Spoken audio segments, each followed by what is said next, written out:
दोस्तों new year आने में बस कुछ ही दिन बाकी है, तो क्यों ना हम बेस्ट म्यूचुअल फंड्स फॉर 2025 के बारे में बात कर लें। ये समझ लें कि 2025 में इन्वेस्टमेंट करने के लिए वो कौन कौन से म्यूचुअल फंड्स बेहतर होंगे, शॉर्ट टर्म के लिए भी और लॉन्ग टर्म के लिए भी। तो हम कंप्लीट डिटेल्स देखने वाले हैं न्यू ईयर में इन्वेस्टमेंट करने के पर्पज से। तो चलिए लैपटॉप स्क्रीन पर चलते हैं और डिटेल में देखते हैं। तो दोस्तों मैं आ गया हूं अपने लैपटॉप स्क्रीन पर और आप यहां पर सारे म्यूचुअल फंड्स का लिस्ट देख सकते हैं।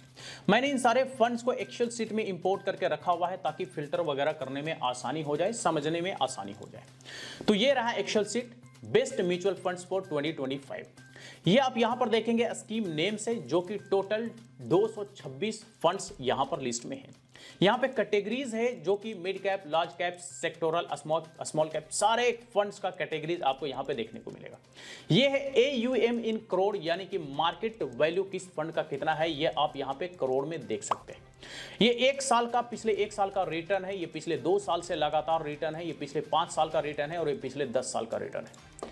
तो सबसे पहले हम देखेंगे शॉर्ट टर्म इन्वेस्टमेंट फॉर 2025 के लिए। तो उसके लिए हम देखेंगे पिछले एक साल का ट्रैक रिकॉर्ड के हिसाब से टॉप 10 फंड्स कौन सा है, क्योंकि पिछले एक साल का ट्रैक रिकॉर्ड के हिसाब से टॉप 10 फंड्स हम निकालेंगे तो वो फंड्स होगा शॉर्ट टर्म इन्वेस्टमेंट के लिए। चाहे आप 1 साल, 2 साल या 3 साल के लिए इन्वेस्टमेंट आप इन 1 साल के ट्रैक रिकॉर्ड वाले टॉप 10 फंड्स में इन्वेस्टमेंट करके कर सकते हैं। तो ये शॉर्ट टर्म और लॉन्ग टर्म दोनों के लिए मैंने अलग अलग कॉलम बनाया हुआ है। तो शॉर्ट टर्म का टॉप 10 फंड्स हम यहां पे लिस्टेड करेंगे और लॉन्ग टर्म का जो टॉप 10 फंड्स होगा वो हम यहां पे लिस्टेड करेंगे। तो चलिए पहले शॉर्ट टर्म के लिए देख लेते हैं। तो 1 ईयर का हम फिल्टर अप्लाई करते हैं, लार्जेस्ट टू स्मॉलेस्ट, यानी कि हाईएस्ट टू लोवेस्ट। यहां पे रिटर्न के अकॉर्डिंग हमारा म्यूचुअल फंड फिल्टर हो चुका है। अब ये फिल्टर करने के बाद सिंपली हम क्या करेंगे, टॉप 10 फंड्स यहां से उठा लेंगे। ये रहे टॉप 10 फंड्स। तो इसको हम कॉपी कर लेते हैं और कॉपी करके हम इसमें पेस्ट कर देते हैं। तो ये हमारा टॉप 10 फंड्स हो गया है शॉर्ट टर्म इन्वेस्टमेंट के लिए, और ये पिछले 1 साल के ट्रैक रिकॉर्ड के अकॉर्डिंग है। अब चलिए लॉन्ग टर्म के लिए देख लेते हैं। तो लॉन्ग टर्म के लिए हम पिछले 10 सालों का ट्रैक रिकॉर्ड चेक करके टॉप 10 फंड्स को पिक करेंगे, यानी कि पिछले 10 सालों का ट्रैक रिकॉर्ड के अकॉर्डिंग टॉप 10 फंड्स को पिक करेंगे फॉर 2025 इन्वेस्टमेंट के लिए, और वो लॉन्ग टर्म का इन्वेस्टमेंट होने वाला है। तो हम इसको भी यहां पे फिल्टर अप्लाई करेंगे, लार्जेस्ट टू स्मॉलेस्ट। तो आप देख सकते हैं कि यहां पे 10 ईयर वाले में ब्लैंक दिखा रहा है, क्योंकि ये सारे फंड्स का जो एज है वो 10 साल से कम है। तो अब आप यहां पर देख सकते हैं कि ये सारे फंड्स जो हैं ये 10 साल से ऊपर वाले फंड्स हैं। तो यहां से हम टॉप 10 फंड्स उठा लेंगे, और ये टॉप 10 फंड्स ये आपको देखने को मिल रहा है निप्पॉन इंडिया से DSP स्मॉल कैप, और इसमें आपको 20 से 24% का लगातार पिछले 10 सालों से रिटर्न देखने को मिल रहा है। इसलिए ये टॉप 10 फंड्स हैं लास्ट 10 ईयर्स के ट्रैक रिकॉर्ड के अकॉर्डिंग, इन्वेस्टमेंट को ध्यान में रखते हुए।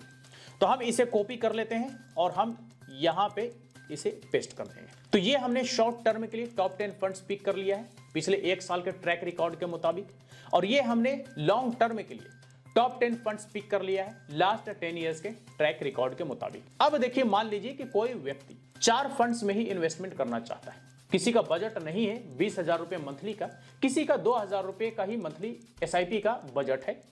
4 फंड्स में इन्वेस्टमेंट करना चाहता है, 500 रुपए हर एक फंड में। तो ये 10 में से 4 फंड्स को पिक कैसे करेंगे?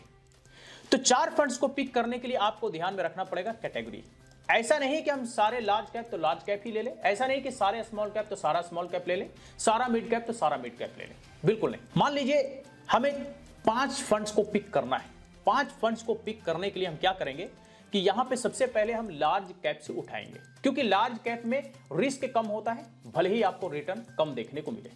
तो हम लार्ज कैप भी लेंगे, मिड कैप भी लेंगे, स्मॉल कैप भी लेंगे, और सेक्टोरल, थीमेटिक या फिर मल्टी कैप भी लेंगे, ताकि हमारा एक डाइवर्सिफाइड पोर्टफोलियो तैयार हो जाए और मार्केट में उतार चढ़ाव के बावजूद भी आपका रिटर्न ठीक ठाक बनता रहे। तो देखिए, सबसे पहले हम लार्ज कैप फंड देखेंगे। तो इनमें से चेक कर लेंगे कि लार्ज कैप फंड्स यहां पे कौन कौन से हैं।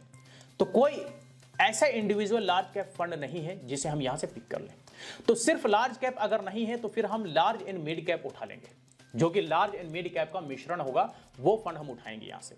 तो यहां पर आपको 2 फंड देखने को मिल रहा है। तो 5 फंड में आप 2 फंड आंख बंद करके लार्ज एंड मिड कैप वाला उठा लीजिए। तो ये हम हाईलाइट कर देते हैं, ये हमने उठा लिया, एक फंड उठा लिया है और हम दूसरा भी large and mid cap fund उठा लेंगे।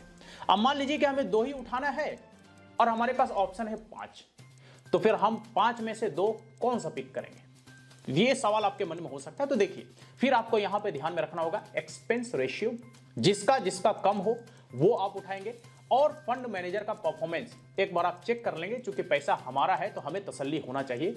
तो फंड मैनेजर का परफॉर्मेंस चेक करने के बाद जिसका परफॉर्मेंस फंड मैनेजर का अच्छा हो और एक्सपेंस रेशियो कम हो, वही फंड्स को आप उठा लेंगे। तो यहां पे 2 ही लार्ज एंड मिड कैप है, तो हमने 2 उठा लिया। अब आते हैं मिड कैप की तरफ। तो एक हम मिड कैप फंड्स ले लेंगे, क्योंकि ऑलरेडी हम लार्ज एंड मिड कैप वाला फंड 2 ले चुके हैं, तो एक हम मिड कैप ले लेंगे। तो मिड कैप यहां पे 2 ठो है, एक ऊपर में देख सकते हैं और एक यहां पे देख सकते हैं, यहां पे देख लीजिए, बल्कि 3 है, एक आप यहां पे देख लीजिए HSBC का है। तो हम ये मोतीलाल वाला ले लेंगे। अब हम यहां से एक उठा लेंगे स्मॉल कैप फंड्स, एक हम स्मॉल कैप फंड्स ले लेंगे, क्योंकि एक ही स्मॉल कैप फंड्स यहां पे है, और एक हम ले लेंगे सेक्टोरल। आप देख लीजिए, यहां पर आपको सेक्टोरल 3 फंड्स देखने को मिल रहे हैं। तो 3 में से आप यहां पे एक फंड उठा लीजिएगा, कोई भी नहीं, बल्कि एक्सपेंस रेशियो जिसका कम हो और परफॉर्मेंस फंड मैनेजर का जिसका अच्छा हो, वो फंड आप यहां से उठा लेंगे। तो हमने यहां पे टॉप 10 जो फंड्स था शॉर्ट टर्म इन्वेस्टमेंट के लिए, उसमें से हमने टॉप 5 फंड्स को उठा लिया है अपने इन्वेस्टमेंट के लिए, क्योंकि हमारा इन्वेस्टमेंट 2-2.5 हजार रुपये का ही है। तो हम इस तरह से टॉप 5 फंड्स को पिक कर सकते हैं टॉप 10 फंड्स में से। तो ये हो गया शॉर्ट टर्म के लिए। अब आ जाते हैं लॉन्ग टर्म में। तो लॉन्ग टर्म इन्वेस्टमेंट के लिए यहां पे हमने टॉप 10 फंड्स को पिक करके रखा हुआ है, पिछले 10 सालों का जो बेस्ट परफॉर्मिंग फंड्स है उसके अकॉर्डिंग। तो ये टॉप 10 फंड्स हैं, आप चाहे तो आंख बंद करके इन सारे फंड्स में इन्वेस्टमेंट कर सकते हैं। लेकिन मान लीजिए कोई 10 में नहीं 4, 5, 6 फंड्स में इन्वेस्टमेंट करना चाहते हैं, क्योंकि बजट कम है, 2.5-3 हजार रुपया, तो 5-6 फंड्स को पिक कैसे करेंगे 10 में से?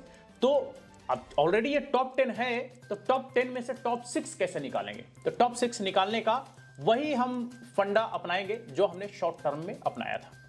तो स्टार्ट करेंगे लार्ज कैप से, अगर लार्ज कैप है तो ठीक, नहीं है तो मिड कैप से स्टार्ट करेंगे। तो यहां पे मिड कैप फंड्स आप देख लीजिए, कैटेगरी में mid cap 1, 2, 3 mid cap funds है और हमें उठाना है 2। तो 3 में से 2 उठाने का मैंने फॉर्मूला पहले ही बता दिया, 2 पैरामीटर्स हैं, एक्सपेंस रेशियो और फंड मैनेजर का परफॉर्मेंस, ये आप देख लीजिएगा। तो हम यहां से 2 फंड उठा लेते हैं मिड कैप का, ये हमने एक मिड कैप ले लिया, ये हमने दूसरा मिड कैप ले लिया। अब हम लेंगे 2 स्मॉल कैप। तो 2 स्मॉल कैप आप देख लीजिए, एक हम ये स्मॉल कैप ले लेते हैं और एक हम ये स्मॉल कैप ले लेते हैं।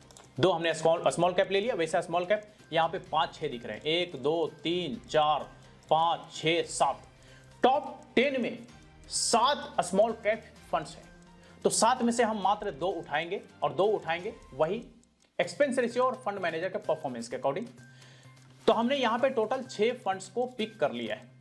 अब 6 के बाद बचता है कि आगे और 2 फंड्स करना है, ये 1 फंड्स करना है, तो कौन सा करें? तो यहां पे टॉप 10 फंड्स में अब आपको स्मॉल कैप और मिड कैप के अलावा कोई दूसरा फंड्स देखने को नहीं मिल रहा है। आप चाहे तो लार्ज कैप फंड्स भी यहां पे पिक कर सकते हैं। लार्ज कैप फंड्स आपको यहां पे देखना पड़ेगा, क्योंकि एकाध आपको लार्ज कैप अपने पोर्टफोलियो में रखना पड़ेगा, इसलिए क्योंकि रिस्क को भी हमें मैनेज करके चलना है। सारे small cap and mid cap रहेगा तो समझिए कि रिस्क आपका ज्यादा रहेगा, तो इसलिए आपको एक लार्ज कैप फंड्स लेना ही पड़ेगा। तो चाहे आप large cap and mid cap ले लीजिए या प्योर लार्ज कैप ले लीजिए। तो प्योर लार्ज कैप फंड्स कौन सा है ये हम एक बार देख लेते हैं। तो ये रहे लार्ज कैप फंड्स, ये हम एक फंड्स जो है हम दोनों में, शॉर्ट टर्म के लिए हो या फिर लॉन्ग टर्म के लिए हो, दोनों में हम एक फंड जो है हम ये रख लेंगे, ये हमारे लिए बेहतर होगा। तो लार्ज कैप फंड्स मैंने यहाँ पे लॉन्ग टर्म इन्वेस्टमेंट में इसलिए रख लिया ताकि हम अपने रिस्क को मैनेज कर सके, क्योंकि लार्ज कैप फंड्स में रिस्क कम देखने को मिलता है, भले ही थोड़ा रिटर्न